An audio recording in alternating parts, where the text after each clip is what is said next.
Singer uses the Nazi example to sort of drive home the blatant shortcomings of the irrelevancy argument. But he really thinks that it's not just capturing these blatant cases of immoral discrimination, that a adequate understanding of the factors that make racial and other discrimination wrong really needs to be able to take account of the motivations and nuances of real world activities and discrimination that arises within them. And so Singer asks us to consider some of the reasons for racial discrimination that people might actually offer contemporarily in countries all over the world. And by examining these more realistic and less dramatic cases, Singer hopes to show that in real cases of discrimination, the motivations and criterion are usually much more complex than the consideration in these more blatant and clear-cut cases of racial discrimination that we've talked about to this point. And by considering these cases in all their complexity, Singer hopes that we can gain a greater understanding about the factors that make racial discrimination wrong, and an ability to distinguish between cases of discrimination that seem morally wrong and cases of discrimination that seem morally neutral. Now, the first case that Singer asks us to consider is described as follows. We have a director who's making a film about the lives of blacks in Harlem and advertises for black actors. The call goes out, and a white actor turns up. Now, the director refuses to allow the actor to audition, saying the film is about blacks and there are no roles for whites. The actor protests, saying that he can play a black role, and the director still refuses to consider him. The director argues against considering the white actor because it's essential to the director's conception of the film that the black experience be authentically portrayed. And so the director says that however good a white actor might be, the director is going to be satisfied with the authenticity of that portrayal. Now, this is in fact a general rationale in casting. It's become more prominent in Hollywood within the last 20 years or so.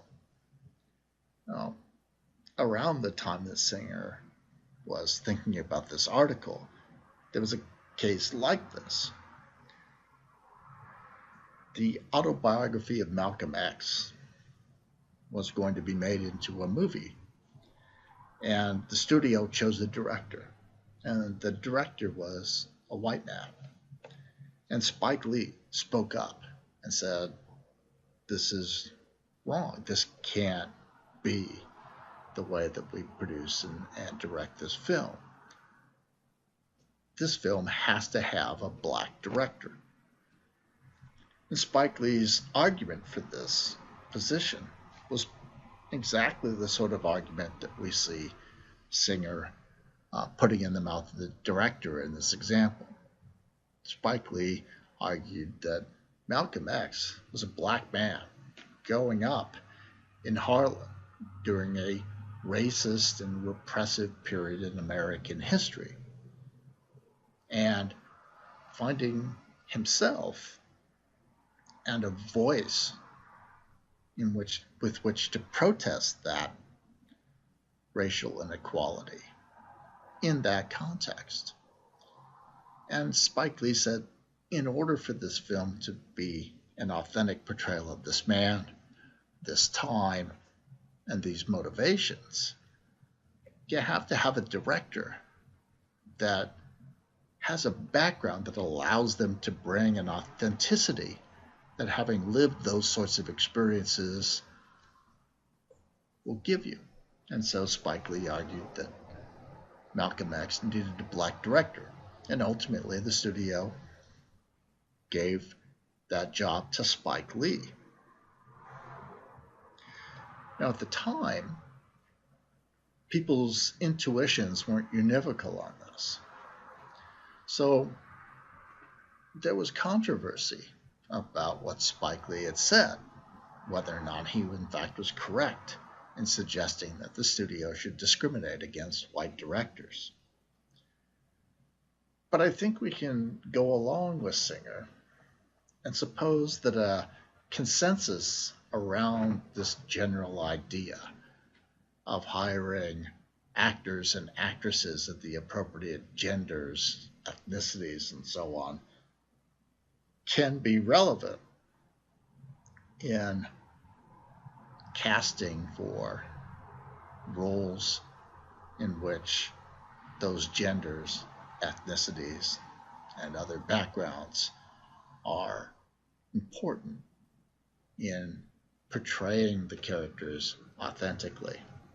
And I think we can point to the lampooning of this principle for comedic purposes in Tropic Thunder to indicate that there is a pretty strong consensus around it, in virtue of which the casting of Robert Downey Jr. in that film as an Australian man who artificially pigments his skin in order to play an African-American soldier in this movie Tropic Thunder. In fact, the most important and significant African-American role in the movie. The reason why we can find that to be ridiculous, absurd, and hence laughable is that we do have a sort of general consensus that the director isn't out of line, acting in ways that are morally wrong by discriminating against white actors in this situation. So what's the second case that Singer considers? Well, Singer considers the case of a cake shop owner. And this cake shop owner running a business with the goal of being a profitable business, and doing so in a white and racially prejudiced community, so that the majority of the cake shop owner's clientele are racially prejudiced. Now, the cake shop owner in the story wants to hire an assistant. The cake shop owner themselves has no prejudice against blacks, but nevertheless is reluctant to employ a black. And the reluctance is based upon a fear that the cake shop owner's customers, who are racially prejudiced, are going to go elsewhere if the cake shop owner hires a black employee. The Singer tells us that if the cake shop owner's fears are well founded, and he says, look, in communities where racism is the prevalent attitude, right, it's not impossible to imagine that the cake shop owner's fears could be well founded.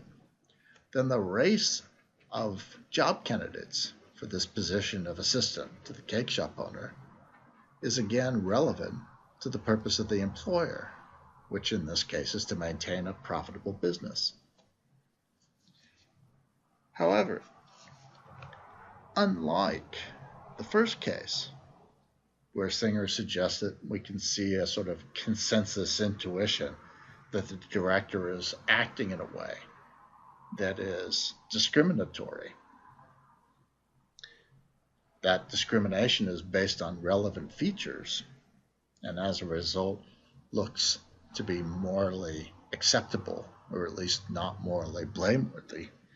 In the second case, Singer suggests, our intuitions run in the opposite direction, that the cake shop owner, in acting on the racial prejudices of his or her clientele and determining who can and can't be hired as the assistant to the cake shop owner, is in fact doing something that is morally wrong. And so Singer tells us that we have to come up with an understanding of these cases that allows us to differentiate between the two, and to come to that consensus intuitive verdict. In the first case, the director is acting in ways that are morally or ethically blameworthy, and likewise coming to the opposite intuitive consensus verdict that the cake shop owner is acting in ways that are ethically blameworthy. So we have to find a principle to differentiate these two. In the next segment, we'll look at the third case and talk about how Singer wants to differentiate the cases.